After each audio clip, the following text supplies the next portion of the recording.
Hey guys, this is Animecaps, and this recap of Alya sometimes hides her feelings in Russian Season 1. Alya is half Russian and half Japanese. His grades are the best in school. She's also excellent at sports. But she isn't just any popular girl, she is so popular that all the students stare at her and lean toward the ground she walks on. One morning, as she walked toward the school, she drew countless admiring glances. Among the admirers was Ando, a second-year student who stopped her in her tracks. He greeted her warmly, commenting on the pleasant morning, but Alya's response remained impassive. However, Alya shatters his self-worth and tells him she has zero interest in him, leaving him speechless. However, she paused when she noticed his necklace. Pointing out that it was against school rules, she left Ando standing there. Alya entered Class 1B, instantly capturing the attention of every student except her benchmate, Kuz Masachika, who was sound asleep on his chair. Alya kicked his chair hard, causing Kuz to tumble to the floor. She repeated her greeting, questioning whether he had stayed up watching late-night anime again. Alya, exasperated, called him stupid instead. Alya calls him insane, but Masachika insists that if it's for the culture, they'll gladly be put in straight jackets. She then stares as he yawns wide enough to accommodate an eggplant. She says something in Russian, and he asks what it was. She says it means he looks pathetic. Kuz, resigned, turned away, muttering a dismissive response. The introductory chemistry lesson began with the teacher explaining concepts at the front of the class. Kuz sat sleepily in his chair, his eyes half open one moment and closed the next. When he finally dozed off, Alya poked his waist with her pencil, jolting him awake. The teacher asks what the answer is, so Masachika looks to Alya for help. She points him to an answer and Masachika confidently repeats it, but he ends up being dead wrong. Kuz, feeling embarrassed, promised to do better, but the teacher admonished him for giving the wrong answer. Alya shot back with a sharp look, denying his claims as lies and slander. Alya claims she was pointing out the question number, but Masachika just knows she's full of it, especially with that evil smile. Alya then spoke something in Russian, causing Kuz's face to blush pink momentarily. When he asks what she said, she calls him stupid.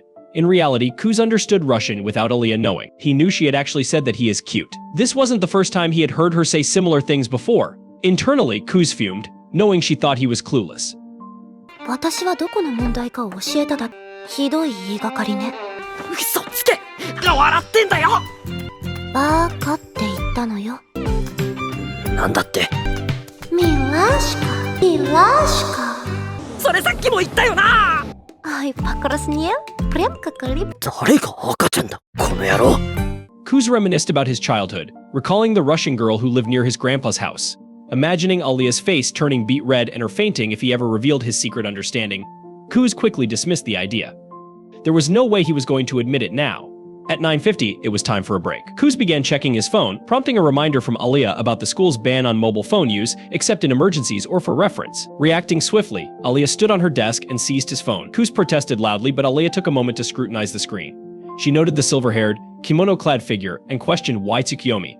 Alya then muttered in Russian about her own silver hair, feeling a pang of jealousy. When Kuz gasped in surprise and asked her to repeat herself, Alya coldly referred to him as a game junkie. Kuz, taking offense, retorted that as a free-to-play F2P player, he shouldn't be labeled alongside pay to win P2W players or whales. Later, Masachika has lunch with his friends when they notice the student council walk in Alya, the treasurer Yuki, the spokesperson, and Maria, the secretary and Alya's sister. The boys agree that the Kujo sisters are smoking hot. But Maria turns down everyone who asks her out, saying she already has someone. Alya says Takashi's got no shot with her since his head is shaped like a doorknob, so Takashi calls him out on being full of it, just because he's friends with Alya. Meanwhile, the girls look around for a place to sit, and when Yuki spots Masachika's uninterested look, she asks if they can sit with them. The boys agree, so the girls join them. Yuki notices Masachika got ramen just like her, but when she realizes the food tastes like battery acid, she suggests sprucing it up with the student council. Masachika warns her not to bring personal preferences into admin matters, but she fondly tells him she's only joking. At that moment, Alya looks at Yuki like she's some stain and asks if they are friends. Yuki explains that they've known each other since childhood since they went to the same preschool. When Masachika asks if the girls are friends too, Yuki says she'd like to be, but Alya warns her that being friends with her isn't exactly fun. At that point, the boys decide to take their lunch elsewhere, and Takashi explains the girls are just too shiny for their virgin eyes. Once the dead weight has been dropped, Yuki inches close to Masachika and asks if he's considered her idea of joining the student council. Masachika says he would rather watch that 2010 Airbender movie we don't talk about. Yuki tells Alya that Masachika used to be her vice president back in middle school, and he's very capable. Alya switches to Russian and says she doesn't have to tell her that. ラー油があったらよかったけど。今度の生徒会の議題で公私混同甚だしいな。二人は仲がいいのかしら。ずっと同じ学校なんですよ。楽しようとしている最中、楽してお友達になること自体は。ところで。あ、何度も言ったろ。元生徒会副会長なんで。だから出たんだよ。中等部生徒会は意外に思われるかもしれませんが、ある人なんですよ。教えてたやつないよ。Later, Yuki says her goodbyes. Alya, somewhat taken aback, questioned their close relationship, revealing her surprise that Sue would want to be friends with Kuz. Kuz, perplexed by her astonishment, pointed out that there was already a girl who considered herself his friend, referring to Alya herself. Later, Masachika dreams of the good old days when he used to play with a blonde Russian girl. When he wakes up, he remembers how he was such a simp that he studied Russian just to talk to her. Yet he doesn't remember her name. Arriving at school early due to day duty, Kuz entered the classroom and started cleaning. He organized the chairs and cleaned the blackboard. When Alya arrived, Alya was surprised at Kuz's early arrival, teasing him about it. Kuz, noticing her socks were dirty, inquired if she had stepped in a puddle. Alya explained that a truck had splashed her on the way to school, but she had spare socks. Alya then questioned Kuz about his past involvement with the student council alongside Suo, hinting at whether he'd join again. Kuz dismissed the idea, stating he wasn't interested. Alya seemed to want to say something but changed her mind, then asked Kuz to fetch her spare socks from her locker since she had taken off her dirty ones. Kuz reluctantly agreed, fetched the socks, and handed them to her. Masachika reluctantly agrees, but when she tells him to put it on her, he tries to chicken out. She says it would be a nice treat for him for helping her get it. Alya asked him to put the socks on for her. Kuz was taken aback, stammering in surprise, but Alya insisted it was a small favor in return for his help. When he asks what she says she called him a coward. So Masachika grabs her foot and decides to do as she's asked. Alya starts freaking out, saying she wasn't ready yet, but Masachika tells her to stop squirming so he can get it in. However, he accidentally touches her in her restricted area, so she immediately kicks him in the face and gives him a peek of heaven in the process. 違うの？いえ、ご褒美。そりゃみんな当時。前から思ってたが、完璧主義かつ理想の自分、そしてその発散を。何？あ、いや、育児なしって言っただけよ。その必要はない。まあいいわ。そうだけど、何？さすがに育児なしと。ちょっと、心の準備が。どこ触って。Later, Alya gives him the cold shoulder, so he approaches her and tries to apologize. Kuz tried to apologize through messages but failed. During a break, he approached Alya, asking for forgiveness. When she tries to see if he's okay, he deflects and thanks her for giving him a preview of the promised Everland. Alya, initially cold, admitted she wasn't mad anymore and apologized for kicking him, prompting Alya to punch him hard and storm away. After 10 minutes chasing around, they both exhausted. Kuz sincerely apologized again, offering her Oshiruko as a peace offering. Alya, initially suspicious of his motives, eventually accepted it, pretending she was thirsty. Alya muttered in Russian again, that have meaning offering a sip. Knowing what it meant, Kuz felt inner turmoil, but he chickened out and acted as he usually did. The next morning, Yuki asks Masachika to help her clean the council room. He reluctantly agrees since he's not used to physical work, but he meets up with her anyway. They start chatting, but then Alya appears from behind some boxes, looking and knowing how close Yuki and Masachika are. Masachika realizes Yuki probably set this up on purpose, knowing that Alya likes him. They start cleaning, and Yuki keeps chatting, which seems to irritate Alya even more. Alya tells Masachika to pay more attention to the work. Yuki sees this as the perfect time to leave, so she excuses herself and goes out suddenly. Masachika hears Alya mumble in Russian, saying she wants some attention and telling him to come closer. Masachika secretly understands Russian but is confused by her behavior. Luckily, they finish the cleaning quickly, and Masachika is about to leave when a tall senior enters the room. The senior is surprised to see the room so clean. Yuki tells him that Masachika helped, so the senior thanks Masachika and introduces himself as Ken, the president of the student council. Ken says he has heard a lot about Masachika from both Alya and Yuki, but Masachika feels uncomfortable and decides to leave. Ken stops him, insisting that since Masachika helped after school, he will buy him dinner. Masachika politely refuses, saying he was just helping friends. Before he can leave, Yuki jumps in and suggests that he accept the offer since he would have to cook for himself at home anyway. Ken decides for them and also invites both Yuki and Alya to join them for dinner later that evening. They all go to a diner. Ken thanks Masachika again for helping with the council work. Yuki mentions that Masachika is good at physical tasks and finishes them quickly. She also says he is an expert negotiator. Ken immediately recognizes his talent and offers him a position on the student council. Masachika politely refuses, explaining that he has done student council work before and didn't enjoy it in middle school. Ken agrees that it is a lot of work but mentions the benefits like automatic recommendations to the best colleges. Despite this, Masachika shows no interest as he simply wants to watch recaps and enjoy life. Unfortunately for him, Yuki won't stop pushing him to run for student council president again, just like they did in middle school. He firmly refuses. Ken mentions that Yuki will have tough competition because Alya is also planning to run for president. Surprised, Masachika looks at Alya for confirmation, and she nods, saying she will run against Yuki next year. Before they can discuss further, their food arrives. After dinner, they part ways with Ken and Yuki heading in one direction, leaving Masachika to walk Alya home. On the way, Masachika asks Alya if she is really going to run against Yuki, but Alya seems reluctant to talk about it and tells him she will go on her own from there. Masachika says goodbye and heads home, only to find Yuki sprawled on the couch reading a romantic novel. It turns out Yuki is actually Masa's sister, but she pretends to be his love interest to make Alya jealous and more interested in him. He tells her he doesn't need her help and goes to bed. はいはい、ヒロインと一緒に歩くなとか見たらなんとなくわかるっしょ。いや、なんでいる？だって今日こっちにと。いや、お前が言うな。学園では幼馴染設定でと。設定じゃねえし。小さい頃に仲良くしてた人。実の兄弟もまた幼馴染は全て共存可能なのだよ。へりくつじゃないです。お約束だな。マジで？バカ野郎！ The next morning, Yuki wakes Masachika up by jumping on his bed, even though it's a Sunday. She drags him to a mall for breakfast and then tries to get him to watch a movie with her. He refuses, and they head to a nearby clothing store. Noticing Yuki's changed behavior, he asks her what's going on. She tells him she saw Alya tailing them, so she's going to stop behaving like his sister.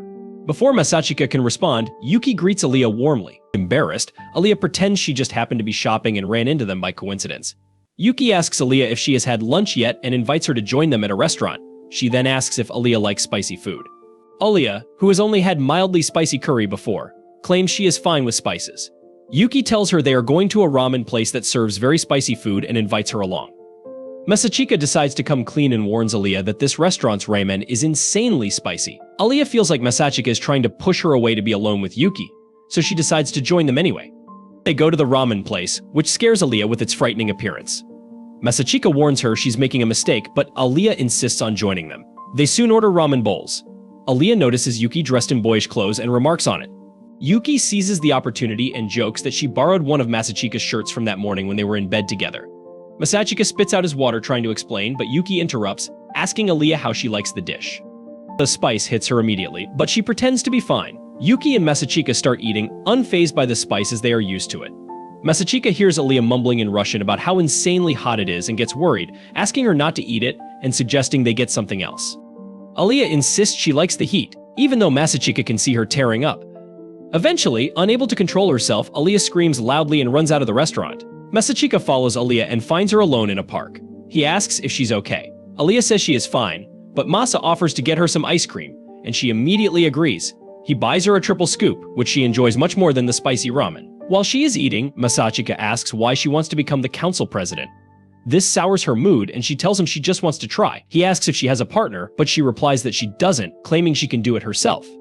He explains that she needs a vice president to run with her. She says she'll find a random person to put their name down, but mutters in Russian that she would want him to be her partner. After finishing her ice cream, Alya asks if Masachika has any plans and if he can help her shop for clothes. Masachika agrees, saying they are friends, which surprises her a bit. She wonders if he pities her because he thinks she can't beat Yuki. Determined, she angrily heads to the changing room, but gets nervous about his reaction when she comes out in a new dress. Masachika immediately compliments her, saying she looks even prettier. This makes her happy, and she goes back to try on more outfits, each time getting compliments from Masachika. どうかしら？ああ、よく似合ってるな。清楚さと女の子らしさ。あ、そう。くそはっつー！こんなことやってんな！意外と手慣れてる？ Feeling confident, she tries on something more revealing. However, when she opens the curtains to pose, she sees Yuki has arrived. Embarrassed, she quickly closes the curtains, wanting to crawl into a hole. Later that evening, they head back together on the train. Alya is too frazzled to talk. When Yuki and Masachika's stop comes, they bid her goodbye and get off. Alya starts cursing herself for wearing something so revealing, worried Masachika will think badly of her. Suddenly, she realizes they got off at the same station and wonders if she should spy on them. Alya returns back home looking a little down, but she is immediately pounced on by her own sister, who hugs her and asks how her day was. Alya very lazily replies that it was fine before moving into her room. Masha, however, is not fooled so easily and asks Alya whether something happened because she isn't acting like her usual self. Alya takes a deep breath and claims that she just came back after meeting Masachika and his childhood friend. Masha immediately starts smiling as she realizes that this is about a boy and asks Alya whether she likes him. Alya immediately defends herself by saying that she has no such feelings for him and claims that they are only friends and nothing else. Masha starts laughing and asks, how did this guy manage to steal her heart? Considering she never liked being friends with anyone who was a lazy slacker. She always wanted her friends to be perfectionists. She realizes that Masha is right, as 6 years ago, when she was still in Russia, they ended up getting a group project about learning the ins and outs of the local businesses. She eagerly divided group works amongst her friends and rigorously planned everything out, wanting their report to be the best in the class. She followed the schedule perfectly and collected data on several businesses all alone on Sunday.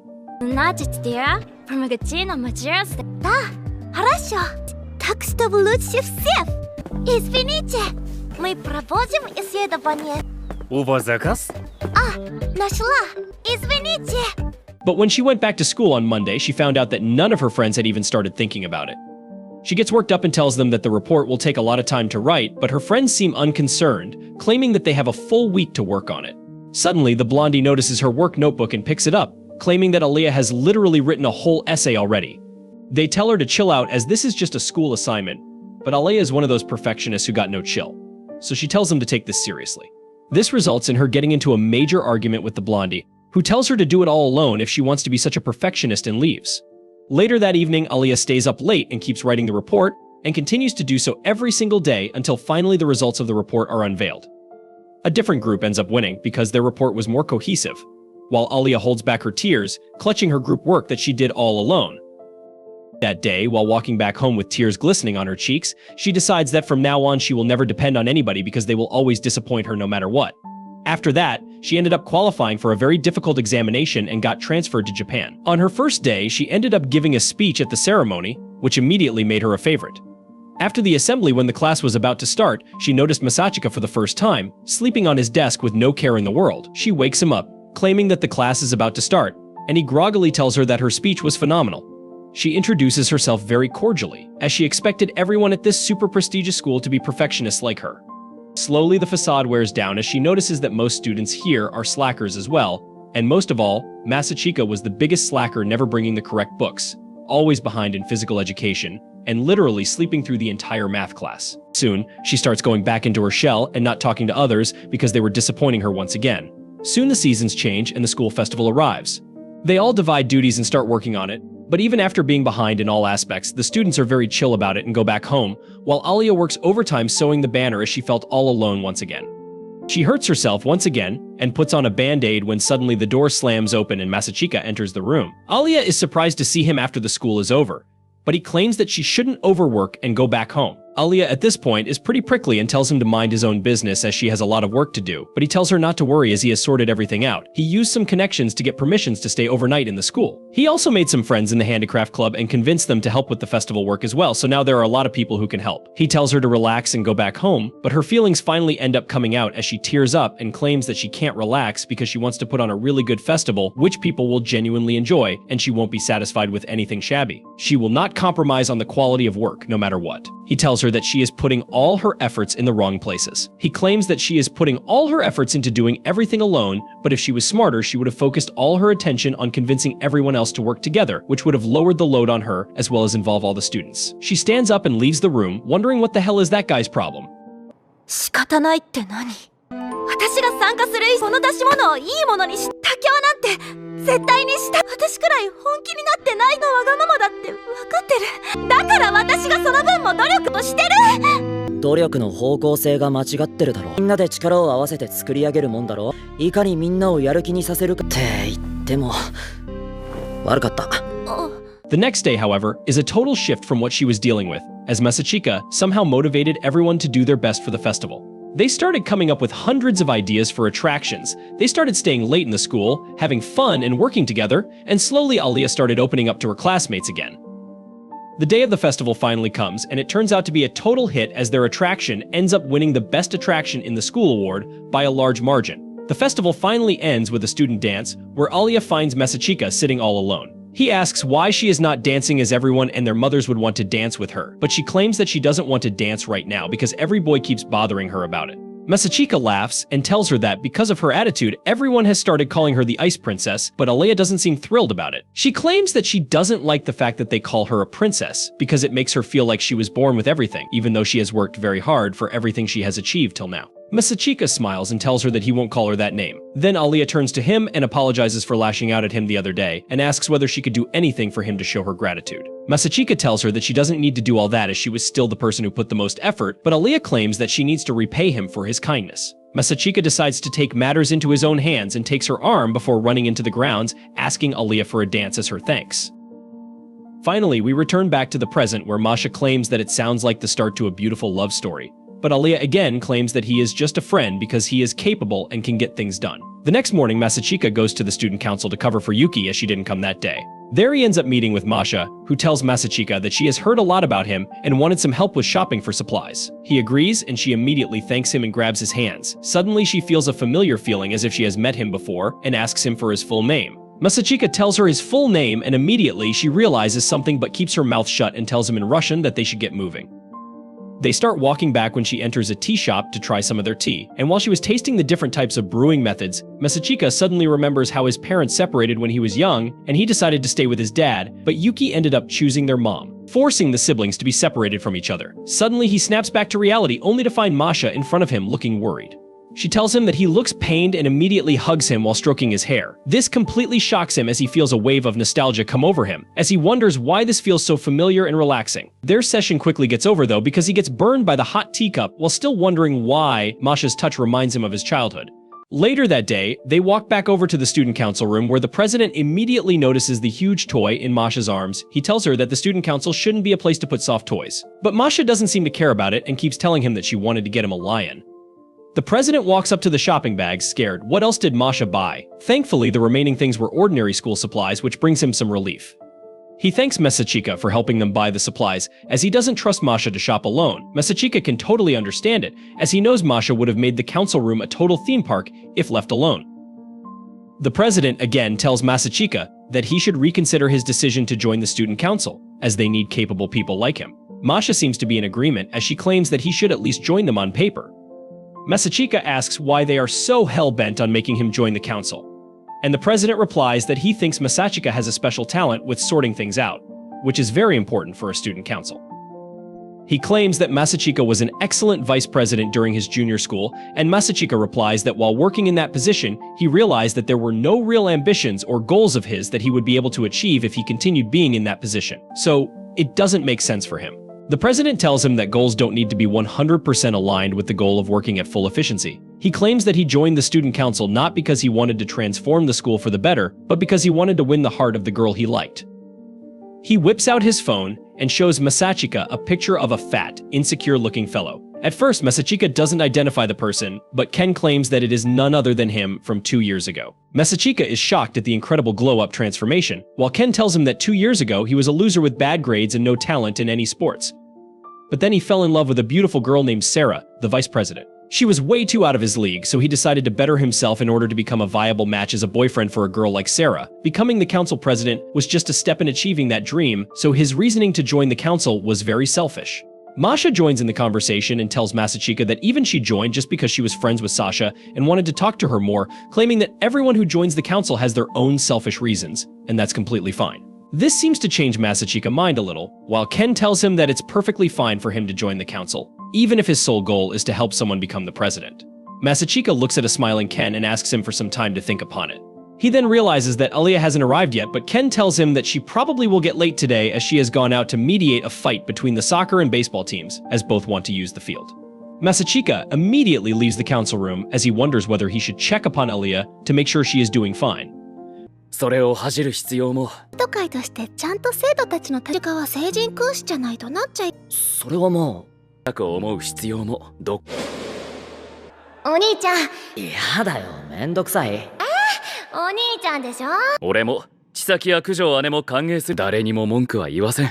Meanwhile, Alya is not doing very fine, as both the soccer and the baseball teams are at each other's throats, hurling insults at each other like a Call of Duty lobby. When Alya tells them to talk politely, none of the teams are willing to go there. They both start arguing again while ignoring poor Alya's voice. She realizes that she always decided to work alone, and because of that, she has no idea how to deal with people and make them listen to her. Tears start rolling down her cheeks as she wonders whether she is fit to be in the student council.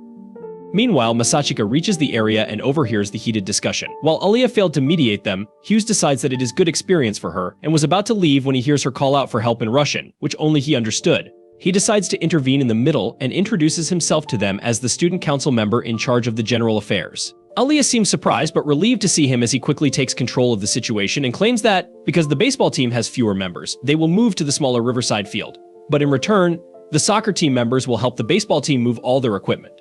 At first, both teams seemed uncertain about this compromise, but the managers of the soccer team speak up, volunteering to help the baseball team move. Seeing a couple of beauties willing to help them out soon softened the baseball team as well, and they agreed to the compromise. When they run into Ken, who asks whether everything got sorted out, Masachika immediately realizes that Ken planned all of this to begin with, as he asks Masachika for his decision about the council. Masachika takes a deep breath and tells him that he is ready to join the student council, which shocks Alya, while Ken tells him to come to the council immediately to get his joining form. Later that night, when they start walking back, Alya asks Masachika whether he is joining the council to help Yuki become the new president, and Masachika asks what she will do if he does decide to help her. Yuki takes a deep breath and tells him that she won't back down and will fight against him to become the new president, which makes Masachika smile. He tells her that he has decided to help her become the new president, not Yuki. This catches Alya off guard, while Masachika promises that he will help her become the president of the council no matter what and offers her his hand. Alya wipes off her tears and takes his hand before smiling at him, which suddenly makes his heart feel something which he hasn't felt since the time he met that blonde girl in his childhood. Suddenly, Alya twists his hand, asking whether he was thinking about some other girl right now, making Masachika sweat, who wonders what to say in this situation. だから、待ってこの手を取れ、アリャ。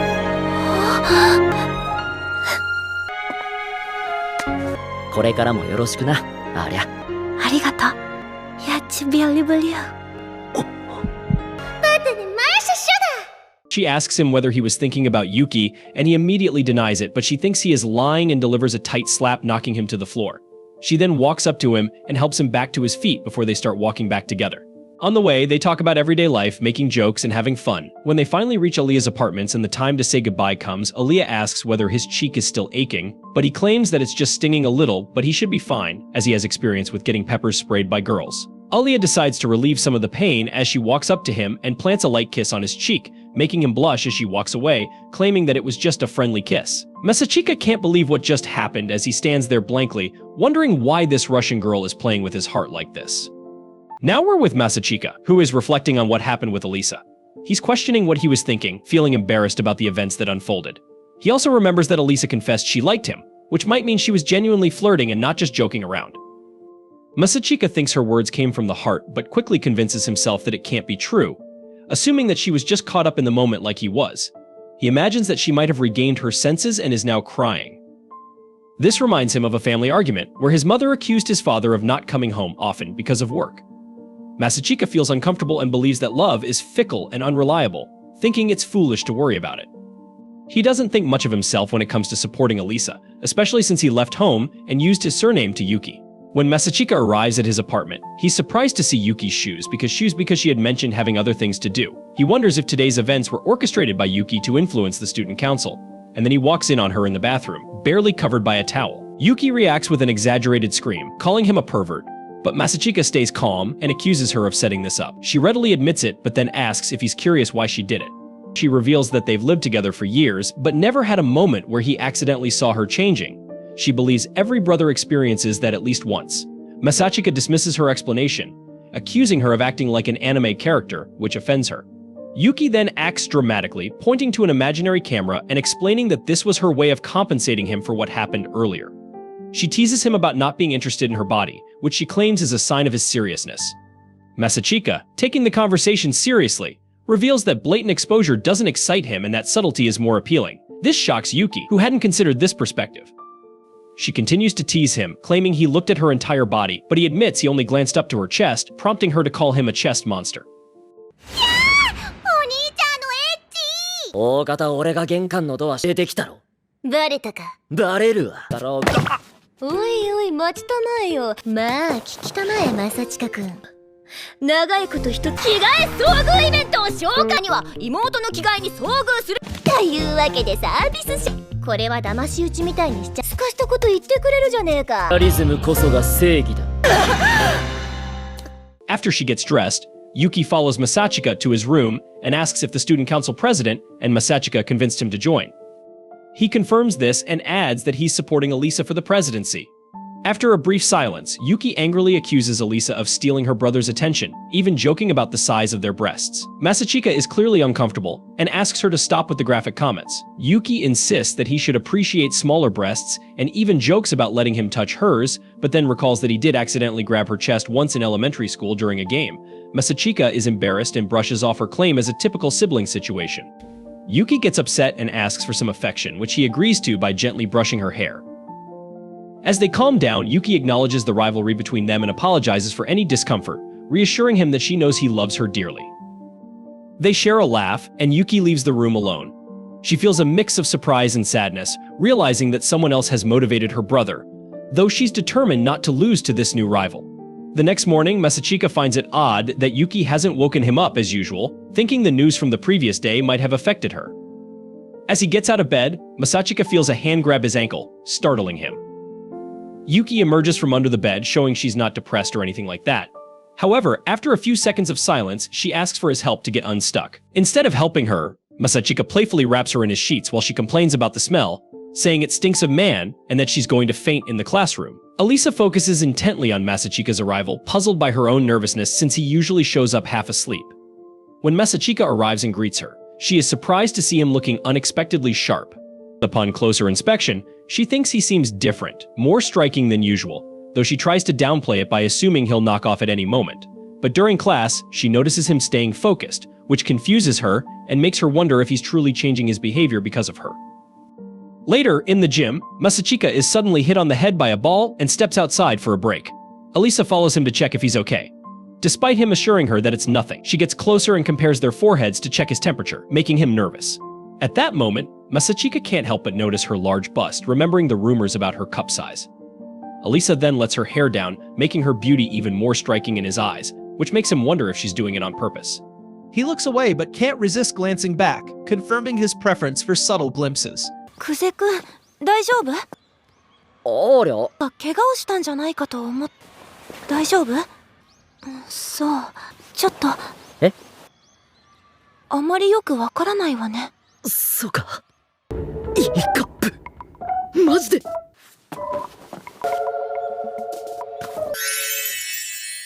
何？ユキ、こういうことだぞ。A few minutes later, they go to get some water, and Masachika is again struck by how attractive Alisa looks. In an attempt to cool off, he dunks his entire head into the water. Alisa arrives and offers him a towel, but when he refuses, she wraps him up and starts drying him herself, giving him another unexpected view of her bust. This shocks Masachika, as he's never seen anything like it before. As they talk, Alisa takes him to say goodbye to Masha, who, despite not being happy about it, remains kind. Walking together afterward, Masachika expects Alisa to insult him as usual, but instead, she turns to him and asks if he's really okay, showing genuine concern about the earlier incident. Masachika reassures her that he's fine and doesn't have a bump, but Alisa reaches out to confirm. He steps back nervously, clarifying that nothing is wrong. Confused by her kindness, he asks why she's being so nice. Alisa explains that she noticed he's been down all day and is simply worried about him. Suddenly, Masachika's stomach growls, breaking the moment. He explains he skipped breakfast, leading Alisa to think that instead of paying attention in class, he was just too hungry to sleep. Annoyed, she reveals she had trouble sleeping after their shared experiences while Masachika seemingly slept without a care. Her angry glare intimidates Masachika, who changes the subject awkwardly, quoting a proverb about turning the other cheek. Alisa snaps back, calling him an idiot and walking away in frustration, feeling her concern was wasted. Masachika, amused, notes that she's still the same Alisa. After class, Masachika asks if they can go to the student council office together. Alisa, still annoyed, silently leads the way, making it clear she's still upset. As they approach the office, they see a group of students apologizing at the door. Masachika recognizes them as members of the football and baseball teams. When he tries to enter, a tough-looking girl intimidates him. She quickly apologizes, explaining she thought the athletes were causing trouble again. This girl is Chisaki Sarashina, the vice president, known for resolving disputes with a firm hand, sometimes literally with her bamboo sword. Though Masachika had heard rumors about her, he now sees her formidable nature firsthand. Kanaki, another student, reassures her that she only threatened violence to keep order, prompting Chisaki to complain about his phrasing. Despite her tough demeanor, Masachika finds them adorable as a couple, though the impression is shattered when she roughly pats him on the shoulder. Masachika arrives, and Chisaki apologizes to Kanaki for being harsh. He reassures her, saying he's tough enough to handle it. The two share a moment, which Masachika finds bafflingly sweet, prompting a quiet comment from Elisa for him to keep his thoughts to himself. Masachika jokingly suggests that if Chisaki wore a sash, they could call her Boss Sash, which makes Elisa laugh. Masha remarks on their good relationship just as Yuki arrives, prompting Kanaki to start the student council meeting with all members present. Masachika introduces himself as Masachika, responsible for general affairs, mentioning that Elisa and he plan to run in the upcoming elections. Both the girls leave the room while Masachika wonders what kind of plan Yuki is hatching, as he knows that something is definitely up. His suspicions turn out to be true when Yuki takes Alya to a separate room with no one in sight. There, Alya decides to diffuse the tension and apologizes for stealing Masachika as her own partner for the next elections. Yuki looks down and tells Alya not to worry, as this is not her fault and Masachika made his own choices. She doesn't really mind, but she would have been much happier if he had chosen her. Alya looks at her and builds up her courage before asking Yuki what she feels about Masachika. To her absolute surprise, Yuki straight up tells Alya that she loves Masachika more than anything else in this world, including her own mom and dad. Alya is still shocked when Yuki brings up the same question to her and asks whether she likes Masachika as well. Alya immediately starts blushing and looks down before replying that Masachika is just a friend to her. Yuki decides to press her even more and asks whether she is in love with her or not. Alya finds herself at a loss for words once again, while Yuki pushes her against the wall, claiming that she has already told her that she loves Masachika, and now it's Alya's turn to make things clear. Alya struggles for a bit before replying that even though she doesn't know whether she loves him, she will never let Yuki have him. Yuki smiles cheekily and tells her that this is enough conversation for today, as they need to work as well, and leaves the room while Alya wonders what the hell just happened. アリサさんに不満をぶつけるつもりもありません。選んでもらえなかったことは残念ですけどね。スオさんは久世くんのこと愛していますよ。誰よりも？ええ、愛しています。アリサさんはマサチカくんのことをどう思ってらっしゃるのですか？久世くんは友達よ。好きなんですか？え？ Meanwhile, back in the council room, Masha and Masachika spend their time cross-checking documents and making corrections wherever needed. Masachika realizes that Masha is really good at her job when his eyes wander off towards Kanaki, who doesn't have enough brain cells to even take out a book properly, as she falls to the ground with all the books. Soon, Masha is also done with her work and tells Masachika that they should take a small tea break before working again. She immediately gets up and heads over to get some black tea, while Masachika asks her whether Russians drink black tea in the summers. She tells him that usually they drink it only during the winters, but since her mother is Japanese and loves black tea, they drink it very often in the summers too. This makes Masachika think about how the girl he liked when he was young also had a mother that loved black tea. When Masha breaks his thoughts and asks whether he knows a lot about Russians, he lies and claims that he has only watched a couple of movies, and that's it, while in fact, he studied really hard to learn as much as possible about Russian culture. Masha soon sits down beside him and starts eating spoonfuls of jam before every sip of tea, which is also a Russian thing. Masachika also tries to do this, but it is too sweet for his taste. Soon after that, Yuki and Alya return from their errand, and Masha immediately sets out to make tea for them as well. Alya looks a little grumpy but puts her chair really close to Masachika and sits down, asking if he has any problem. Masachika immediately looks over to Yuki and realizes that she has pulled some new trick this time and wonders what's going to happen. Masha cheerfully asks Alya whether she found any guys she likes and would love to marry, but Alya shakes her head, softly whispering in Russian that it's too early for marriage. Masachika looks at her when Masha puts down a huge plate of jam in front of her, which she starts gulping down angrily.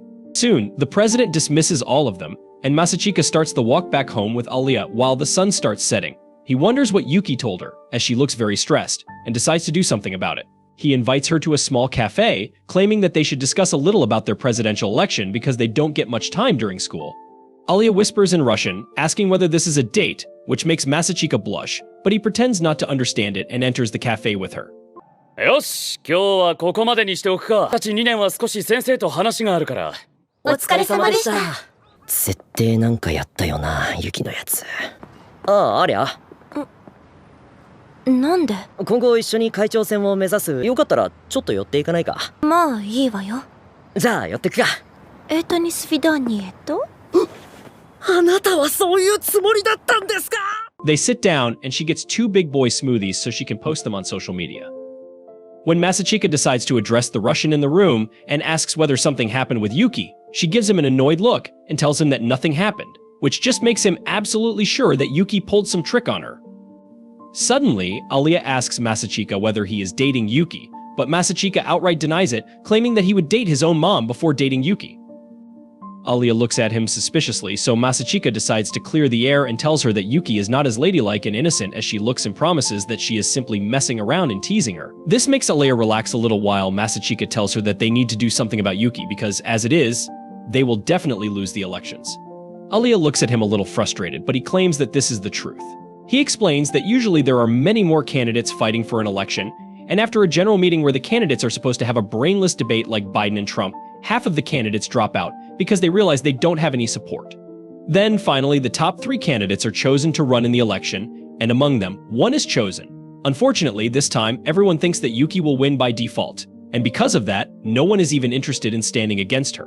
While Masachika is giving his monologue, Alya is completely distracted by the fact that even though they are alone in a cafe, he is not acting even a little shy, as if he comes here with different girls every single day. She ends up biting her entire straw before deciding to stress eat right in front of him. Masachika is a little surprised by this, which breaks his train of thought. Alya decides that this is the time to pull the classic move of sharing the same spoon. She asks whether Masachika would like to have a bite, but when he denies, she still tells him to have 1 bite. She extends the spoon while he asks for a different one, but Alya tells him to shut up and open his mouth as these things are very normal in Russia. Masachika looks at her face and realizes that she is clearly lying but opens his mouth regardless and rejoices at the first deep-throated indirect kiss that he has ever had. 生徒会長になることのメリットは実際生徒会長としいけどな。させればいいのよ。一口食べる？別に遠慮しなくていいわよ。はい、どうぞ。でもほら早く。ロシアじゃ普通よ。ほら、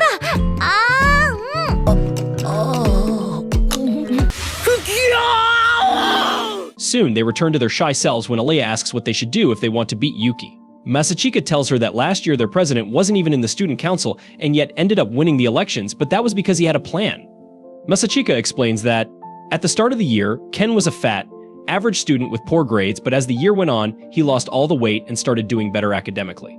This drew all the fat-phobic people to his side as they realized that Ken could achieve things through hard work.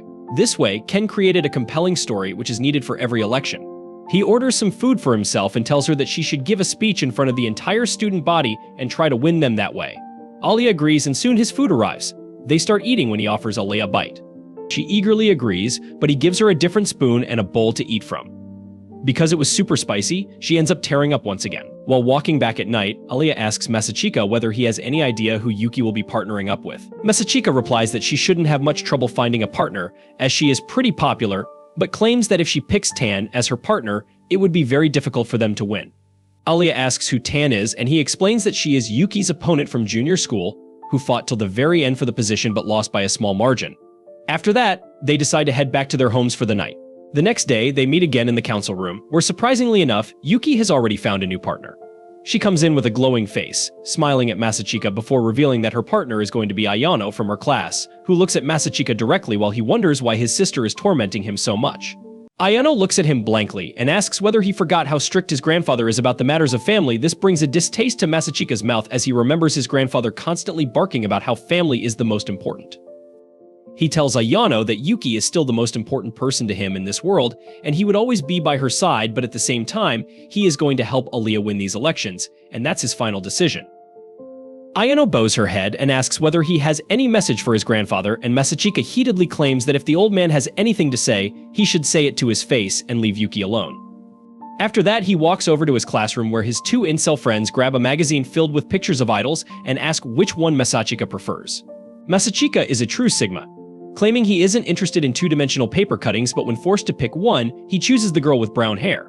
The bald incel immediately comments about how this woman looks like Masha and asks whether Masachika is making moves on her, but Masachika replies that she already has a boyfriend and is way above his league anyway. Suddenly, Alya ends up entering the classroom and spots Quest holding the magazine in his hands. This pisses her off as she calls him an animal in Russian before asking why the hell a member of the student council would bring a book like this. Masachika promises that Taki, the single brain cell incel, brought this stupid magazine and not him. Alya doesn't seem to care and sits down annoyed while Taki, who is dumber than Biden himself, asks whether Masachika would like to date Yuki. Masachika replies that they are not in Alabama, so no, moreover, he wants a girl who can also be his best friend. Alya smiles and claims in Russian that she can be his best friend as well. This makes Masachika blush while the others ask what's up with him. He tries to change the subject, but Taki's brain is smoother than a bowling ball as he can't get a hint and continues saying that a girl should have a cute smile and be very friendly with everyone.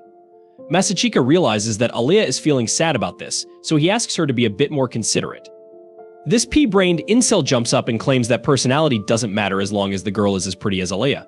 This was the worst thing he could have said to a modern, strong, independent woman as Alya gets into his face and tells him that incels like him will never find a woman who is three-dimensional. She grabs the magazine before taking it away. が可愛い女の子がいいな。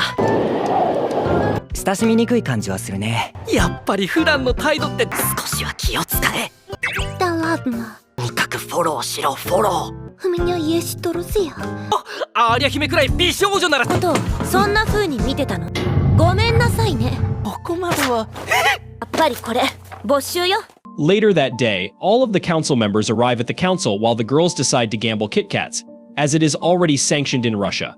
Yuki decides to take everything away from Alya, so she is forced to survive on knockoff products from Russia and seems to be doing pretty well as she is good at bluffing and Alya can't read her well. Sarah, Ken, and Masachika are sitting at the opposite table keeping scores when Ken comments that he always thought Alya would be more composed, but she seems to be super easy to read, which Yuki is taking full advantage of. Masachika laughs, claiming that a battle of wits is where Yuki is at her strongest, when Sarah claims that she can't ever figure out what's going on with Masha, though she always looks with such a pretty angelic smile. It would seem like she is a Russian goddess herself with no flaws. Ken laughs, but then asks about Ayano's relations with Yuki. Masachika replies that she serves Yuki and her family as her grandparents did before her. Sarah is surprised by this and asks whether her parents also serve the Yuki family, but Sarah shakes her head, claiming that they are office workers and she just chose this path because she admired the commitment of her grandparents. She almost lets it slip that Masachika and Yuki are siblings, but Masachika manages to cover it up and tells her to be more careful, as no one in their school knows about their relationship. Ken seems very interested and asks whether she received any kind of special training, and Ayano nods, claiming that her grandparents have drilled it into her that she needs to be like a shadow, always away from the limelight and working behind the scenes to make sure the person she is serving never has to face any issues. Soon enough, Masha also walks up to their table and sits down beside Masachika, asking Ayano if she can refill her cup. She tells everyone that Alya ended up sending her away as she wanted to play on her own. They all look at both Yuki and Alya, completely engrossed in her game, when Masachika claims that Alya seems to be enjoying herself. The others can't really see this as she seems super stressed about the game. Soon, the bottle of juice they were sharing runs out, so Masachika and Masha decide to head out for a drink run and ask everyone for their preferred drink. Literally every single person in the room mentions a different drink, but Masachika ends up remembering all of them exactly after one listen, which surprises everyone as he simply walks outside. While walking with Masha as the sun was setting, she thanks him for standing in the elections with Alya, as it means a lot to her.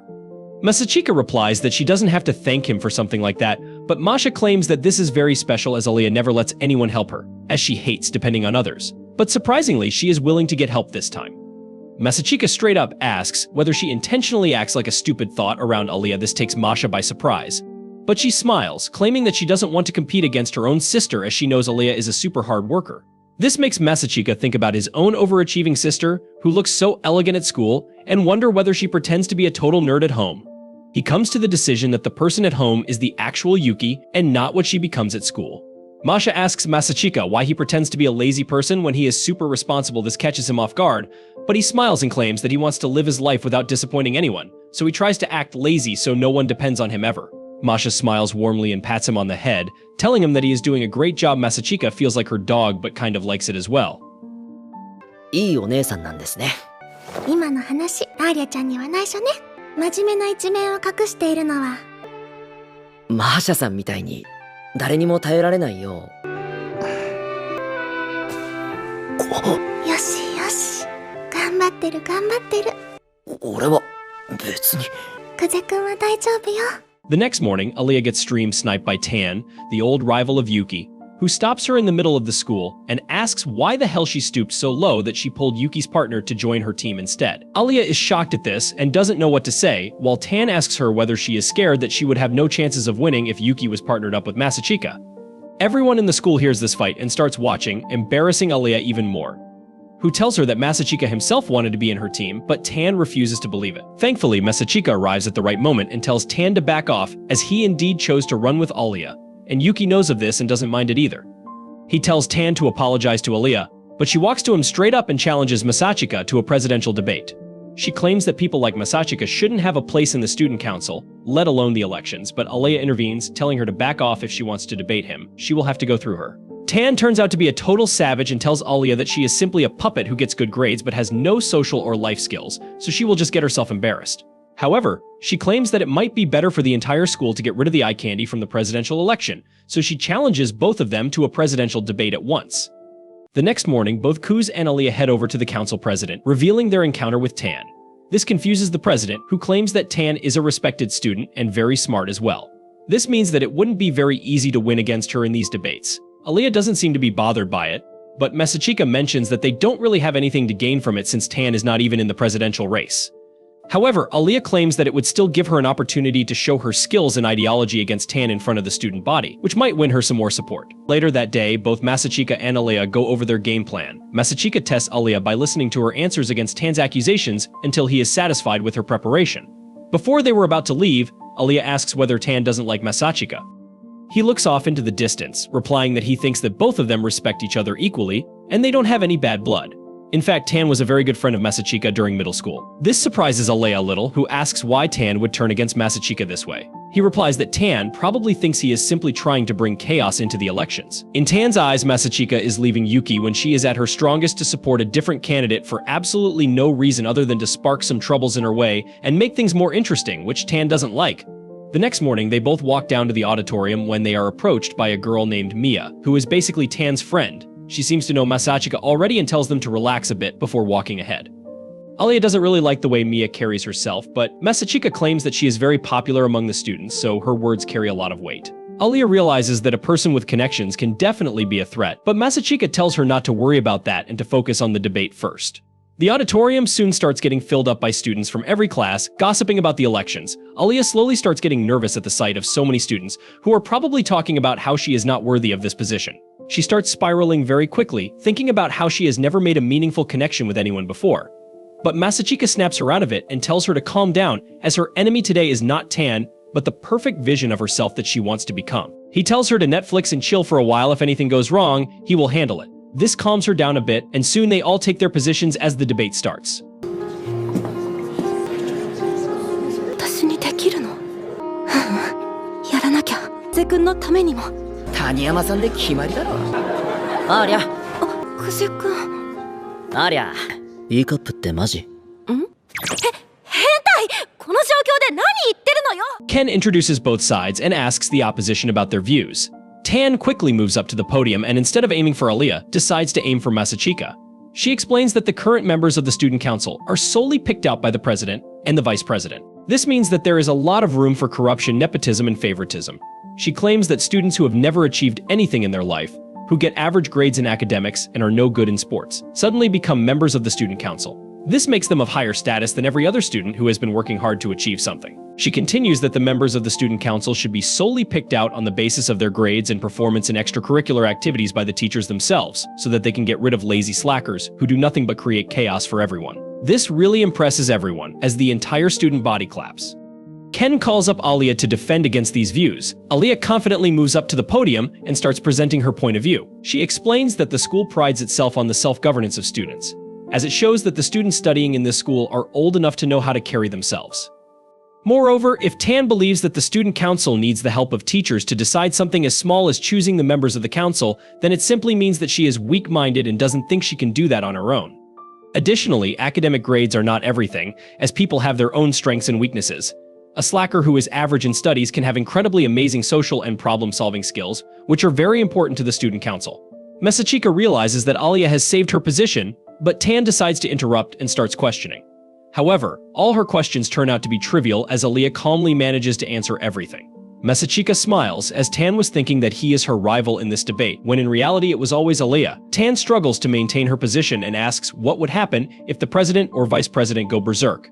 But before Alya could answer, some of the students start creating a ruckus, calling Alya an outsider and claiming that Tan is much better suited in the council than her. This totally shakes Alya's concentration, and she forgets what she was going to answer. Masachika realizes that this is the work of Mia, who planted these students. But the trick has worked, as the disturbance completely rattled Alya's confidence. While Tan pushes her to answer the question, Alya is just about to break down completely when she feels Masachika's hands on her back. He takes over the mic and claims that Alya seems to have lost her voice, because she was deep-throating some hot dogs last night.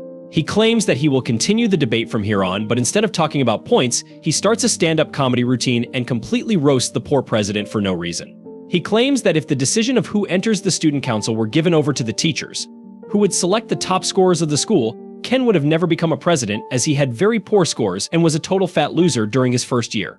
But because the student council awards passion and talent, Ken was able to outgrow his fat self and became the president that they all love today. With that, he drops the mic and everyone looks at Tan for her answers. But she doesn't want to get roasted, so she runs away, followed by Alya. よく頑張った。は俺が引き継がせてもらいます。普段から喋らない。それじゃあ喉やっちゃったアイロンって必要ですかね。あの剣崎会長を選ぶのでは。はっきり言っちゃいますけど、クソ陰キャでした。剣崎会長は努力しました。僕が生徒会長になれたのは、生徒会役員になれるという。もう一度聞きます。Alya catches Tan after a while, only to find her crying. It turns out that Tan was shipping Masachika with Yuki all this while, but suddenly Alya came into the picture and Masachika left Yuki, as if it was nothing. This made her very mad, as she always thought Yuki was the best since she defeated her during the middle school presidential elections. So Masachika choosing Alya meant that even Alya is better than her. Alya understands her mindset but tells her to get help from a psychologist and returns back to the auditorium, where she finds out that the debate was concluded and she was awarded the victory. She tells Masachika about what Tan said, and Masachika replies that Tan was one of the fiercest competitors they had during middle school. However, she ended up accepting her defeat against Yuki and Masachika, as she thought she could never defeat them. Alya looks at him and claims that she will work as hard as possible to become a person that Tan respects just as much as she respects Yuki, so that she can approve of her partnership with Masachika as well. Masachika smiles at this, but Alya asks him why he ever picked her over Yuki when they had such a strong partnership. Masachika looks down, sad as he remembers how he was forced to be away from his sister and wanted to make it up to her by supporting her throughout life. But he decides to keep this information hidden and tells Alya that he never truly wanted to be a vice president and hated the spotlight. He owed Yuki a favor, so he was forced to do it. But this time things are different, as he himself wants to support and work with Alya, who he believes would definitely make an excellent president. Alya seems to be very happy with this conversation when Masachika asks why she decided to run for the presidential elections with him, since it is such an important thing and she could have found someone much better.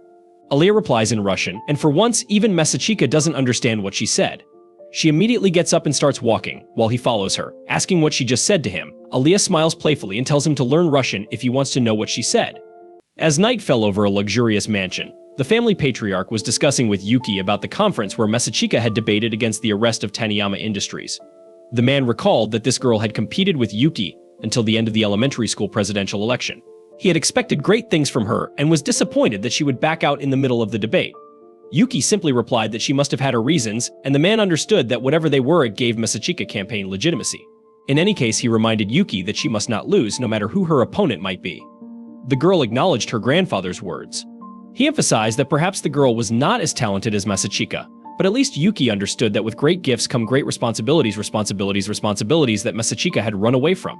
He was born with incomparable talents and unmatched privileges, but he threw it all away. For this reason, losing to him was something that could never happen. After this conversation, Yuki's mother asked if she was still close to Masachika.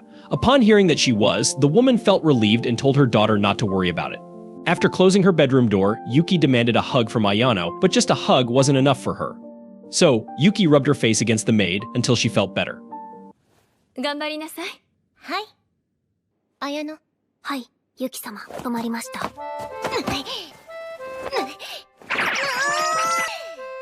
し、回復した。ありがとう。The next day, the boys at school commented to Masachika that he did an excellent job at the conference. Masachika sat down and noticed that Alya was as distant as ever. He said that the guys there wanted to know more about her exploits from last week. However, the boys didn't seem very interested in starting a conversation with the Russian girl.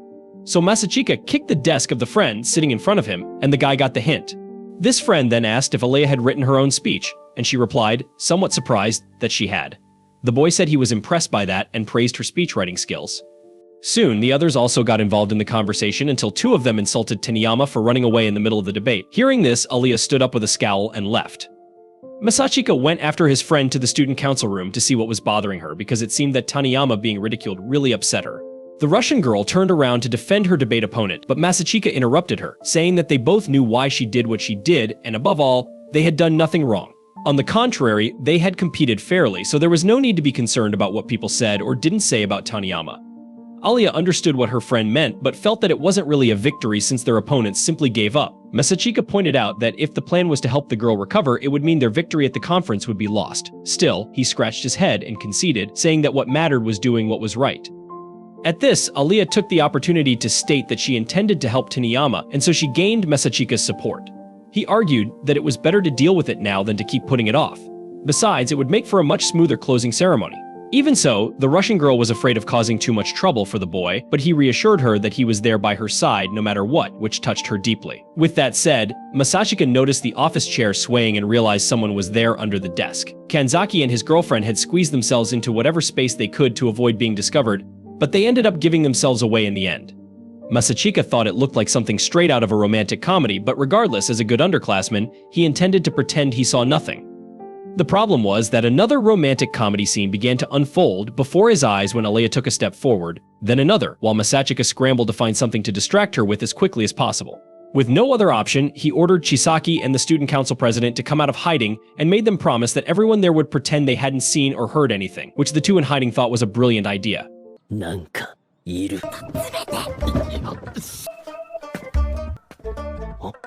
あれなんだこれ。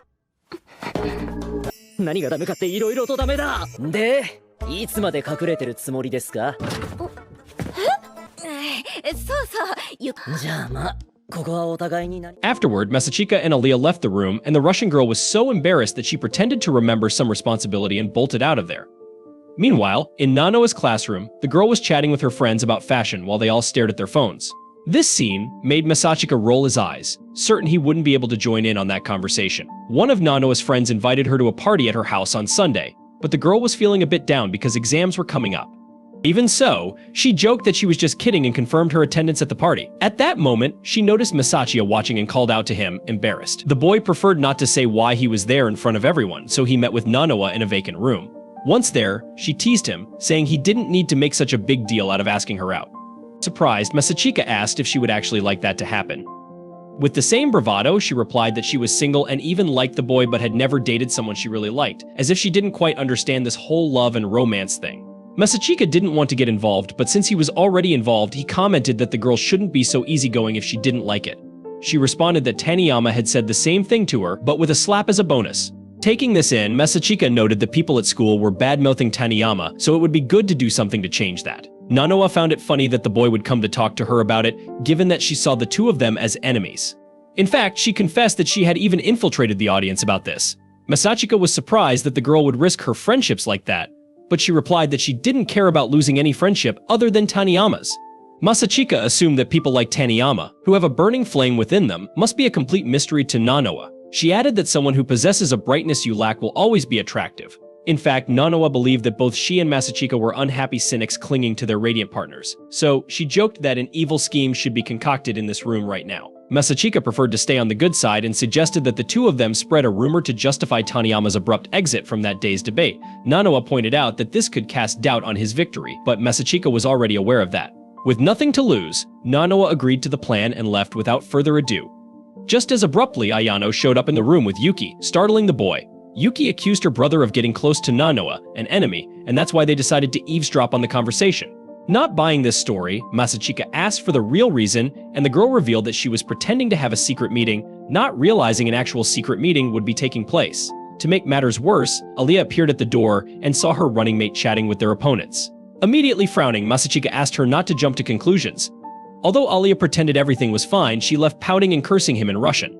Yuki teased Masachika, saying this scene was typical of someone who goes to deliver a thank you meal to others but ends up revealing a sinister secret of the one who helped them. With that, Masachika told her to stop imagining cliché scenes. おいおい、俺のことはお忘れかい、ブラザー。マジでなんでいるんだよお前ら。正親様がお呼びのようでしたので、先回りして教託の裏にひっそり教室で密談ごっこしてたら、マジで何やっとんねんお前ら。ノア城と接触を図っているの。また机の下かよ。ヨゼくんいるの？ふーん。何かよちとやつ。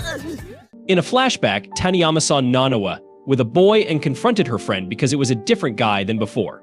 Nanawa didn't pay much attention and replied that he's her boyfriend now, so she didn't see a problem with it. However, Taniyama slapped her, saying that Nanawa sells herself too easily and should value herself more. Remembering this, Nanawa touched her face, thinking her friend shouldn't have been so angry. Upon returning to the classroom, the first thing she did was spread the rumor to her classmates, saying that Taniyama fled the debate because she was mad at her after finding out Nanawa had planted spies in the audience. Meanwhile, in another classroom, Masachika tried to explain to Alya that he ran into Yuki and Ayano by chance, but the Russian didn't seem to believe him, pretending to be happy about seeing 3 childhood friends so close. Fed up with the drama, Masachika changed the subject and asked if she wanted to study with him after class. Alya asked if this was some kind of joke, offending him. Regardless, they ended up meeting in the student council room. Though Alya was sitting too close to Masachika in his opinion, she asked if there was a problem, and he said no, but inside he was terrified of someone seeing them so close. No sooner had he said that than Yuki and Ayano showed up asking to study alongside them. Alya, in Russian, muttered that she would rather be alone with Masachika, nearly giving him a heart attack. During the study session, Yuki noticed that Masachika was only looking at the solutions to the problems instead of learning how to solve them. Yuki and Ayano explained that this guy had always studied like this for some reason. Changing the subject, he asked Ayano if she had any questions. Seeing that she was reluctant to admit she did, he assured her that he wouldn't make fun of her or anything. On the other hand, Ayano would have preferred Masachika to scold her in this case and call her a useless waste of space, so she was disappointed.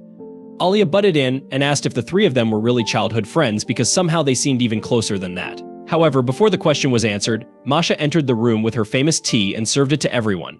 She found a book on hypnosis and asked who it belonged to. Masachika explained that Chisaki had confiscated it from someone the other day. The girl whined for her sister to hypnotize her, but Alya ignored her. So Masha started pestering Masachika, who didn't know how to say no. Soon he was simply trying a hypnotic induction on the girl, asking her to focus on his finger and repeating that she was getting sleepier and sleepier. When he clapped his hands, she would fall into a deep sleep. After doing so, the girl completely knocked out. Masachika quickly flipped to the part where the hypnosis was undone. According to the book, the person in charge should touch the hypnotized person's shoulder, which he did, bringing Masha back to reality. じゃあ、小瀬くんがやって。ですけど催眠誘導。ワクワク。あなたはだんだん意識がほーら、だんだん私がパンと手をたた指？そのようで。ほい。マーシャ先輩、そういうのいいから。とりあえず一旦催眠術解くか。Alya didn't believe her sister was telling the truth, so Yuki suggested that she be hypnotized to see for herself. Masachika repeated the process and proved he'd become a master of hypnosis by putting the Russian girl to sleep, even catching Masha indirectly.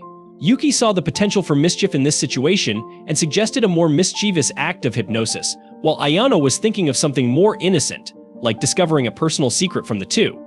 Ignoring the maid's suggestion, Yuki induced the 2 girls to become increasingly flirtatious. They both stood up, and Masha pulled Alya and Masachika onto her lap. Yuki got frustrated because she didn't expect Masha to be the one to form a harem. Masachika asked to leave but wasn't allowed to. Alya felt uncomfortable in her clothes and started taking them off slowly, with Masha following suit. Masachika tapped the Russian girl's shoulder before things got out of hand while her sister tapped Masha, but it didn't work. At that moment, Chisaki opened the door and saw the whole scene. Yuki quickly explained what was happening. Thus, Chisaki sprang into action, neutralizing the hypnotized girls with slaps and waking them up. Then, she got ready to beat up Masachika for seeing the girls in such a state. After all the chaos involving hypnosis, a Russian-Japanese girl, and death threats, all Masachika wanted was a bit of peace at home so he could study in peace. However, his mind couldn't stay focused on his work because Brain Hazard, the coolest anime of the moment, was about to release its latest episode. Masachika wrestled with himself to forget about the anime and concentrate on studying, but the truth was, it just wasn't happening. Glancing at the clock, he realized the episode had already been released and found himself caught in that classic mental debate between leisure and responsibility. In the midst of this, Alya called. Though she didn't have a specific reason for doing so, playfully he asked if she missed hearing his voice. Alya responded in Russian, asking if there was anything wrong with that. The moment Masachika heard those words, all he could do was imagine himself falling to the floor. He remembered that Masachika had told her he tended to get silly when he was alone, so she asked if he was managing to study. Masachika admitted he was having trouble staying focused and wanted to know how Alya managed to keep her head straight in moments like this. To keep his mind motivated, Alya suggested a bet. Since their exams were starting the next day, if Masachika placed among the top 30 students in the school, she'd do anything he asked. If not, she would get to make the request without thinking too much. Masachika said it sounded like a good deal either way, but he quickly realized his mistake and warned her up front that he wasn't interested in any masochistic demands or anything of the sort. Alya brushed that off and said the name in Russian, claiming she had just given him a hint. Masachika pretended he didn't understand, and the two sealed the deal. Curiously, Alya didn't seem too bothered by his outburst, which had been happening more often lately, so Masachika pointed out that she was starting to get under her big brother's skin. Alya quickly reminded him that they were the same age, but Masachika noted that her birthday was on November 7th, while his was on April 9th, which made him older. After making that observation, Masachika noticed that Alya's enthusiasm in the conversation had waned, so he awkwardly said goodbye. As he hung up, he reflected on the fact that Alya had somehow figured out he was losing focus, and he wondered if they were developing a mental connection. ヒントよ。俺にこの提案をしたことを後悔させてやるぜ。スルースキル上がったよな。知ってるわ。今のは命令されたいとかそういうクゼくん、いつから私のお兄さんになったのよ。転入した時にクラスで話し俺誕生日4月9日だからそれじゃあわざわざありがとなアリアまた明日また明日 In truth, Alya had called because she was spooked by a horror movie she'd watched but couldn't bring herself to admit that to him. What bothered her most, though, was learning that Masachika's birthday had already passed and he had said a word that hurt her feelings, as she couldn't understand how her best friend could do something like that. 5 days later, Masachika complimented Alya on her performance in the exams, but she responded with a hint of coldness. To lighten the mood, Masachika quickly thought on his feet and invited her to talk about the graduation ceremony on their way home. As they walked, Masachika found it odd that Alya hadn't flirted with him in Russian even once since their phone call. Curious, he asked why she had been acting differently since the start of exam season, and Alya lamented that she hadn't managed to hide it very well. Masachika noted that she had done a great job concealing her feelings, but even so, he had picked up on it. Seizing the moment, Alya asked if he cared enough to pay that much attention to her. He assured her that he did, because Alya was a precious partner. His words softened her mood, and her cheeks flushed red as her inner turmoil stemmed from needing reassurance that she was important to Masachika. Still, she wanted to know why he hadn't invited her to his birthday party, so she worked up the courage to ask. Masachika explained that he hadn't thrown a party at all, assuming that celebrating birthdays must be a Russian thing. After all, he hadn't had a birthday party since elementary school. Nevertheless, this was the perfect opportunity for him to ask if Alya had really wanted to celebrate his birthday with him. She defensively explained that in Russia, not inviting someone to your birthday meant you didn't want that person in your life anymore. Masachika wasn't entirely convinced by that story, but he invited Alya to celebrate his belated birthday anyway as a way to prove he valued their friendship. The next day, they planned a celebration 3 months late and met up in town. Masachika felt the heat but knew it was better to be dressed this way than in the long-sleeved uniform, as Alya mentioned that the student council president was looking into getting cooler uniforms for the school. Masachika glanced around and noticed that everyone was staring at them. When he looked back at Alya, he saw that familiar aura of beauty surrounding her, and it made him understand why she attracted so much attention. He commented on it, and she explained that it was simply the price of being beautiful. He imagined she would get hit on a lot if she were alone, and indeed she did, though Alya often responded in Russian until they gave up. Masachika was glad that Alya didn't let any smooth talkers string her along, to which she pointed out that his reaction showed a possessive streak, almost as if they were a couple.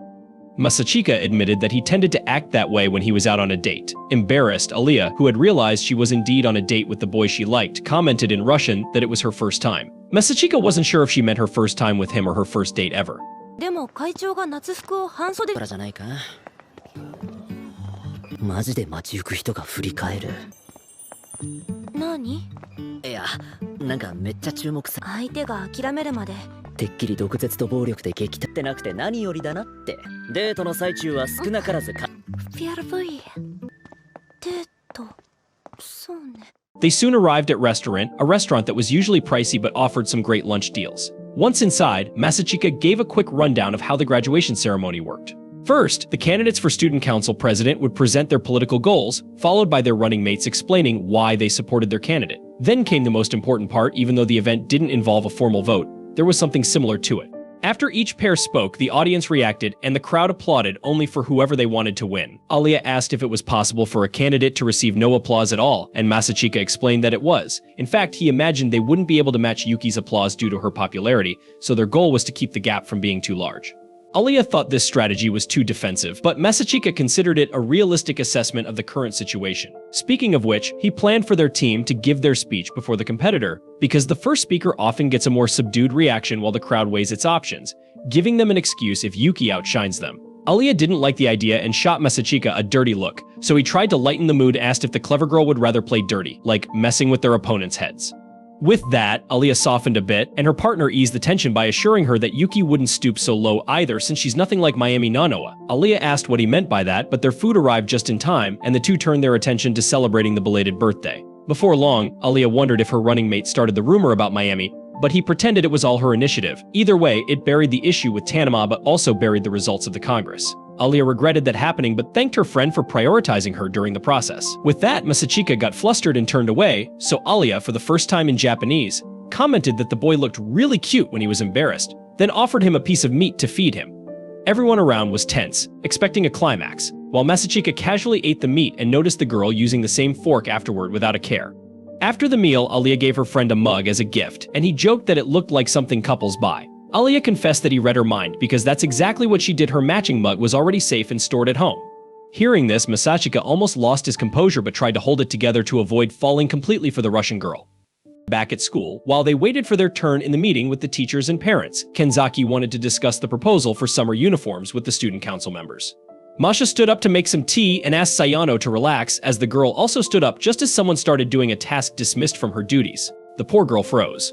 Kenzaki informed them that they should be able to implement the new uniforms after summer break, so they planned to make a surprise announcement at the closing ceremony. Yuki supported the idea, saying no one should have to wear a blazer in this heat, while the president gave all the credit for this achievement to his beloved Sarisha. She did the same, and the two entered their own little love world in front of everyone. Amid this, Masha awkwardly served Masachika a cup of tea, and the boy deduced that she was still bothered by the whole hypnosis incident.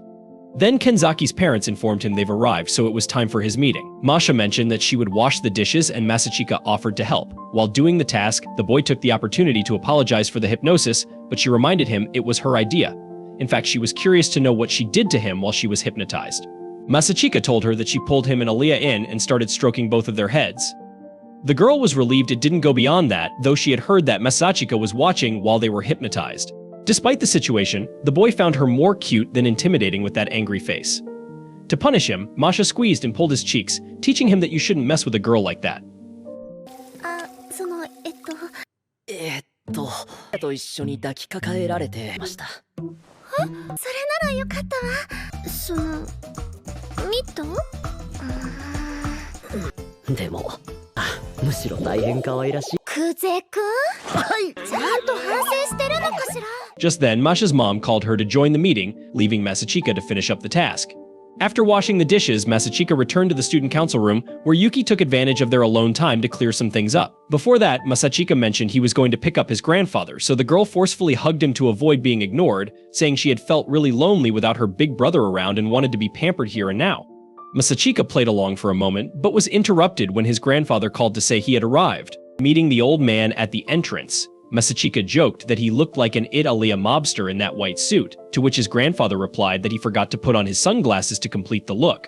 The young man asked where he got those clothes, and the old man explained that he spent his entire pension to buy them for today. Later, the grandfather asked if Kotaro was too busy to come today, and Masachika explained that he was just transferred to the Japanese embassy in England.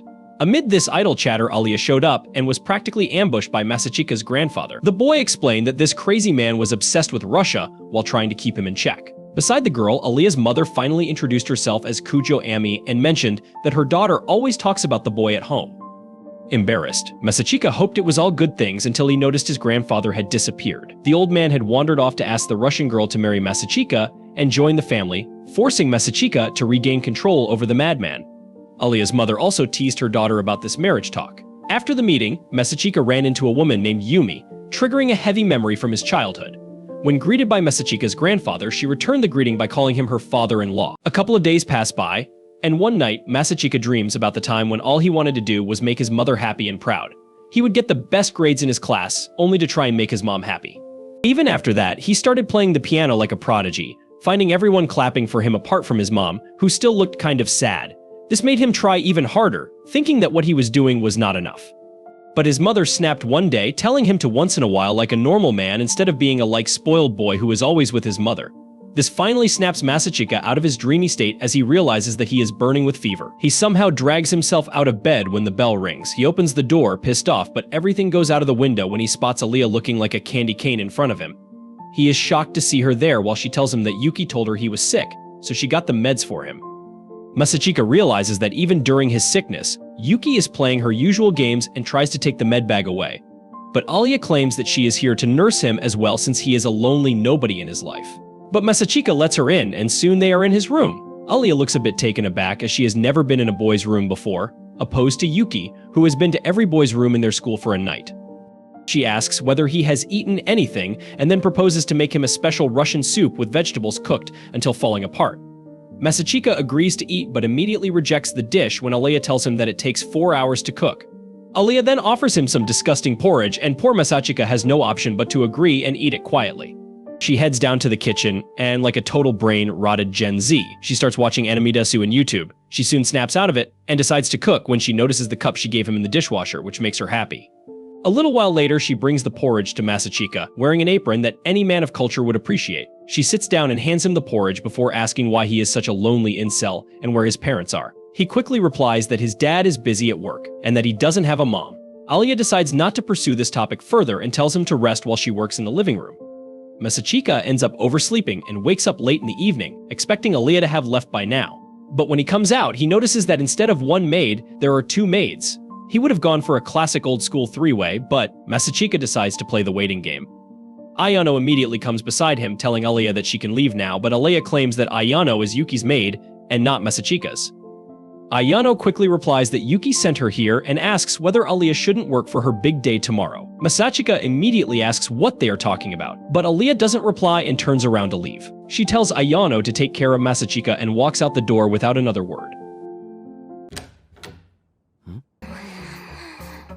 どうぞ肩をお貸しします。てるみたいになってるから。どこを切り取られて炎上するか。君島さんは離れなさい。メイドの務めですから。ユキ様が正親様のお世話のメイドではなくユキさんのメイドでしょ。世話は私が引き継ぎます。これはメイドの務めです。ただ学校があるだけよ。Ayano takes him back inside and hands him some of the Russian soup that Alya made for him, which he really enjoys before heading back to bed. But Ayano keeps pestering him, asking whether he wants her to massage his back or help him take a bath. Masachika is definitely stronger than me, as he rejects all these options, claiming that he just wants to sleep. The next morning, he ends up oversleeping once again and heads out to find Ayano still there, cleaning the house. She asks whether he is feeling better, and he replies that he feels great before sitting down for some lunch. She gives him a bowl of noodles and his daily medicine, but something bothers Masachika since it's not like him to oversleep. He immediately tells Ayano to bring him the box of medicine, and when she does so, he realizes that these drugs contain a sedative, which he knows from his roofying days. He asks whether it was Yuki's idea to slip this into his meds, but Ayano doesn't reply. Masachika realizes that something is wrong and immediately starts dressing up before leaving for school, even though Ayano told him not to. He runs toward the class when he hears 2 students talking about how Alya gave it her all, but Yuki is just much better. He realizes that Yuki has made her move already and used his sickness to her advantage. He enters the classroom only to find Alya sitting alone and sad. When she sees him, she immediately apologizes, claiming that she messed everything up. Masachika asks her to tell him everything that happened. Alya begins that a couple of days ago, Yuki cornered her in the council room and told her about him being out with a cold. She told her that usually she takes care of him, but right now she is very busy. As expected, Alya takes the bait and volunteers to help. Yuki immediately gives her the drugs and the address, claiming that this is what he always takes when sick. But before she could leave, Yuki requests her to be present during the lunch announcement. Alya is taken aback by this, but Yuki makes some excuse and adds that this could be a good time to drive home her victory at the debate. Alya, however, tells her that she has no intent of doing that since what's done is done. But Yuki pursues and somehow makes her agree to come to the announcement anyway. After she agrees, though, Yuki's behavior changes as she claims that Alya must not be taking her seriously if she is letting her advantage go this easily. Alya realizes that Yuki is definitely trying to do something, and Yuki admits that Masachika's sickness has given her the perfect opportunity to strike. Alya immediately gets a bit pissed at this and claims that she is a strong and independent woman who needs no man by her side. Yuki was expecting this to happen and pokes her even more, claiming that no matter what she says, she will definitely run to Masachika for help. But Alya refuses, claiming that she will deal with this on her own. 申し訳ないけれど。では、学生議会の話、1学期最後の活動報告というのはどうでしょう？そうね。まったく。何？何の警戒もせずにチカ君が病欠になったこのタイムさんを叩けるだけ叩いておく。頼ってもらっても構いませんよ。久世君に負担をかけてどうとでも料理できると甘く見られたものね。 Today, when she went into the broadcast room, she was fully prepared. But Yuki immediately started apologizing to her for her attitude the other day, claiming that she took an overly aggressive approach and didn't mean it at all. Alya is confused but tells her not to worry, as it just shows how serious she is. But Yuki claims that it is much more than that. She immediately claims that she used to have an older brother who was much more talented than her and better at everything. Everyone expected great things from him, but one day he just disappeared, and that's why she wants to become just as good as him. This new information shocks Alya, who is not ready for this emotional baggage. Yuki takes advantage of this by immediately starting the broadcast and asking Alya what she would do if she became the council president. Alya, so rattled by the story, feels bad going on the aggressive stance she had prepared and ends up going blank. She starts crying, calling herself a loser while Masachika realizes the devious plan of Yuki to first get Alya fired up and then come up with a sob story to completely shake her off her game. He quickly snaps Alya out of it though, claiming that no harm has been done since the after-school announcements are hardly heard by anyone. He claims that Yuki was just laying the groundwork for her plans for the school ceremony and was hoping that Alya would spiral after today and not recover at all. Alya realizes that Masachika might be telling the truth and looks up at him, only to notice a devious smile spreading across his dumb face, making him look like a total villain. Alya, however, seems to be into bad boys as she mumbles in Russian that the look suits him. She tells Masachika that after hearing Yuki's story about how she is doing this for her family, she wasn't able to say that she is simply running for the presidency just for herself. But Masachika tells her to keep her head held high and her middle finger higher since she doesn't need any noble reason to pursue something she likes. He reassures her that she is perfect in her own way and is more charming than Yuki can ever be. This really wins her confidence back as she smiles and claims that she still feels bad for Yuki and her dead brother. This pains Masachika to know that her own sister is pretending that he is dead. Suddenly, the door opens and the school thought arrives alongside Mia, not Khalifa. Mia immediately apologizes for her behavior during the debate and the fact that she never said sorry afterward. She asks Alya why she didn't declare her victory over the microphone during the broadcast.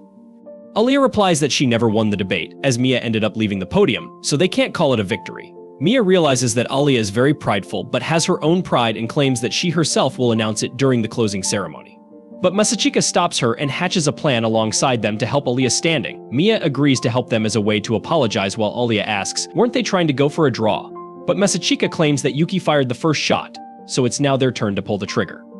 The next morning, Alya gives a big practice speech in front of Masachika, who seems to like it a lot. He claims that if she manages to give a speech like this tomorrow, then their win is guaranteed. However, Alya is not so sure about herself and asks Masachika how he manages to interact with the audience. Masachika tells her that she can easily get the attention of the audience if she keeps one shirt button open. But before Alya could even reply, Yuki enters the room alongside Ayano and immediately starts slinging insults at Alya for using her massive honkers to win over the audience. Alya claims that it's not her fault that Yuki is flatter than the earth. While Masachika wonders what will happen if they start fighting right now, he tries to break up the confrontation. Alya tells Yuki to get ready for defeat as she is going to whoop her ass with her speech tomorrow. Yuki turns her attention towards Masachika, asking if he is mad at her for taking advantage of his sickness. Masachika claims that she is like his pet dog, whom he wants to give head pats for daring to bite him, teaching her a lesson to never try it again. This worries Yuki, who wonders whether he will force her to get stuck in the washing machine again. Before the matter could escalate further, Ken arrives with the other members of the council, claiming that it's time to decide who will go first tomorrow. They get ready to toss a coin to determine the speech order, and the honor to flip the coin goes to the beautiful Masha. The coin is tossed in the air, and as it comes down, Yuki wonders why her brother tried to intimidate her just now, as it's usually not his style. He likes to operate from the shadows.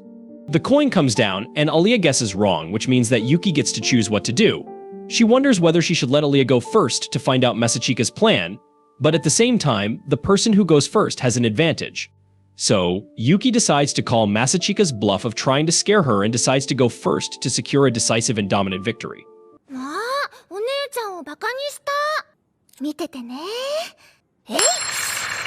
先行で勝ちの空気を作れれば、なんであんなに露骨に威圧してきたんだろう。高校でお兄ちゃんの出方を売った方が。はい、取れた。じゃあ、はい。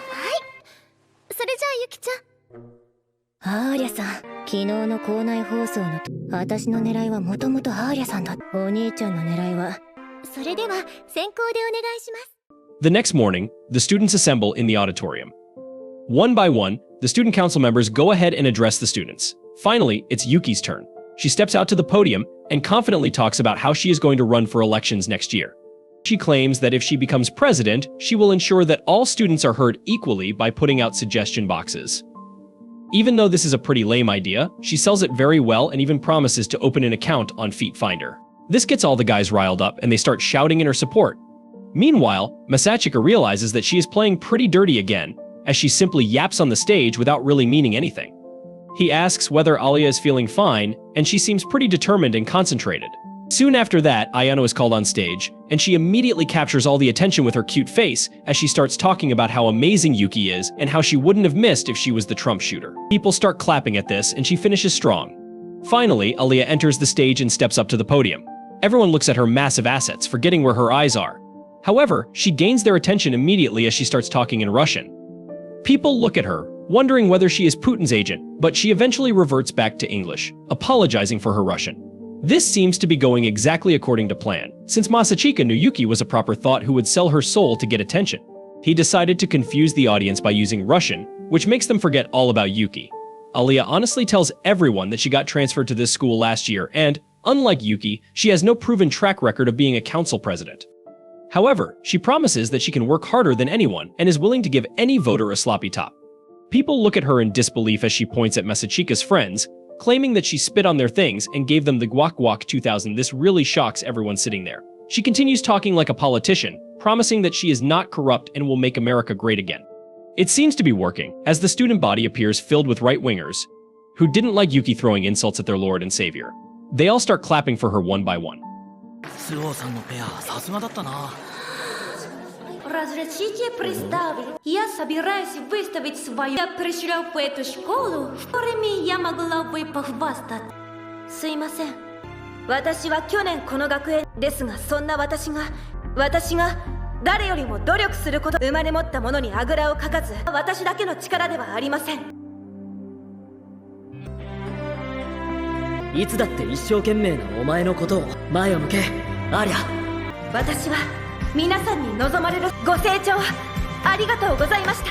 As Alya steps off the podium and returns to Masachika, he asks, "What the hell was that all about?" Alya immediately changes the topic, claiming that he is supposed to go next. So Masachika walks back onto the stage to deliver the killing blow. Instead of giving a speech, however, he starts performing stand-up with some crowd work. Once the students get tired of his cringe jokes, he decides to recover his lost aura by claiming that he was the vice president when Yuki was the president in middle school. He states that he did everything while Yuki's sorry ass kept getting stuck in random household objects. He claims that he decided to dump Yuki because Alya has a bigger one, but more importantly because he believes that Alya is a genuine person who can actually bring about change in this school. This is already pretty convincing, but he puts the nail in the coffin by announcing that instead of opening an account on Feet Finder, Alya will be opening an account on OnlyFans, where she will be joined by the school thought as well as Mia, not Khalifa. This really shocks everyone, as just a couple of days ago Alya and Mia had a bait where they were on opposing teams, but now they will be working together, on and off screen. They all start clapping while Masachika and the others thank them and leave the stage. Yuki realizes that they totally got their asses clapped, but decides that this is not the end yet, as she has many more strategies. The elections will only happen once the summer break is over. Meanwhile, Alya and Masachika walk towards the ranking board, where Alya happily notices that she is now ranked as the #1 favorite to win the elections instead of Yuki. They start walking towards the locker room, where Masachika asks when he will be receiving his promised sloppy top. Alya looks embarrassed, but being a total soldier, she gives Masachika the time of his life before leaving the school. As she walks back, Masachika musters his strength and tells Alya that Ayano and Yuki will be meeting up all summer long to work on their strategy, and they should do that as well. Alya immediately realizes that Masachika wants to spend more time with her, but she happily agrees. This is the end of Alya Sometimes Hides Her Feelings in Russian episode 12. Thank you so much for staying on this channel and watching our videos. Don't forget to like this video and subscribe to our channel so we can keep you updated with our latest content. See you in the next video.